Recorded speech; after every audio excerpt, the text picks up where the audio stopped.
Sup everyone, I'm your female otaku, and I'm here to review episode 10 of Re:Zero.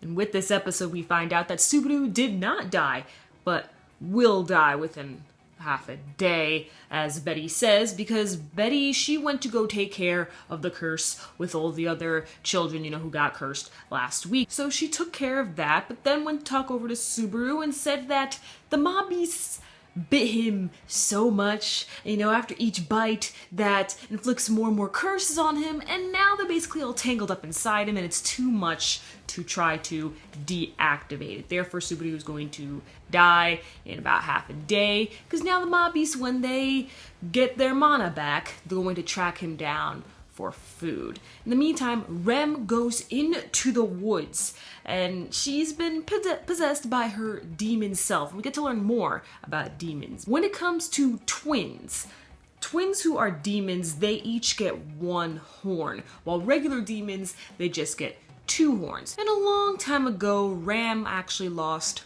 her horn.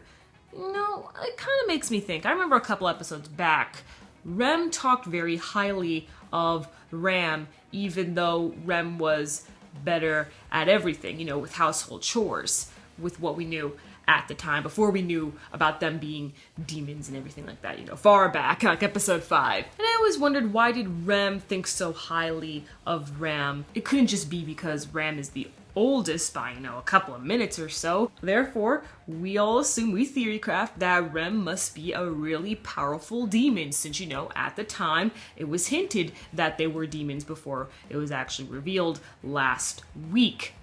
But we find out in this episode that Ram, she lost her horn that made her a demon. And hornless demons are casted out. They're dead, okay? Already, twins are considered dead and that they should be put to death immediately after birth.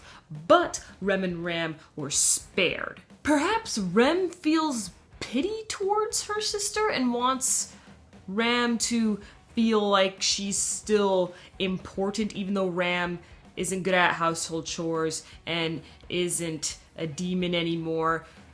Ram can use magic though. However, Ram, she was really worn out when using her magic, and she actually wore out pretty quickly too. So, I don't know. I hope we get more into that. So Ram, being possessed by her demon self, went ham on all the mob beasts. And therefore, Rem wasn't exactly her regular self. And I gotta give props to the voice actress of Rem, because she sounded like a monster. That menacing laugh. There were practically growls, and I was like, ooh, that was so good. There had to be some method acting right there, because that was spot on. I really felt that, because you truly saw that Rem was not herself, from the animation and to the voice acting. So honestly, props to the team with that. The animation throughout the entire episode was really great, especially with the battle, like with Subaru, when he got the sword and he had to go chop off Rem's horn so that Rem can turn back into normal. And Subaru's strategy within this episode, actually.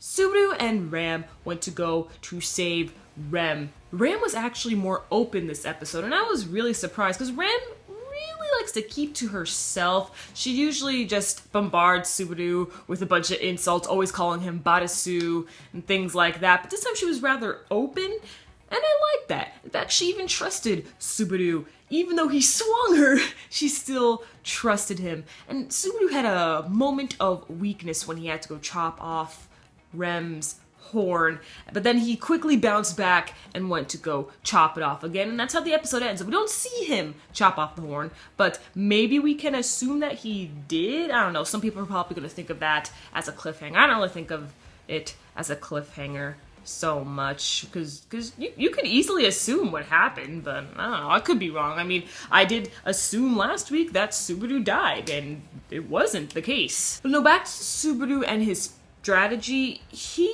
decided to speak about return by death, because whenever he speaks about it, the jealous witch holds him back, and her scent flows out, and all the other magic users and the mobbies and things like that, they can all smell the scent, and the mobbies went towards Subaru, and then eventually Rem went towards it as well. He did that twice, so that's rather brave of Subaru. Very entertaining episode, and I wonder if Subaru dies next week, does that mean he never really passed the checkpoint? Do you think him surviving the 5th day was even a checkpoint at all? Because we still don't know. We have no idea when is the exact save point for each of these arcs. So I'm a little worried.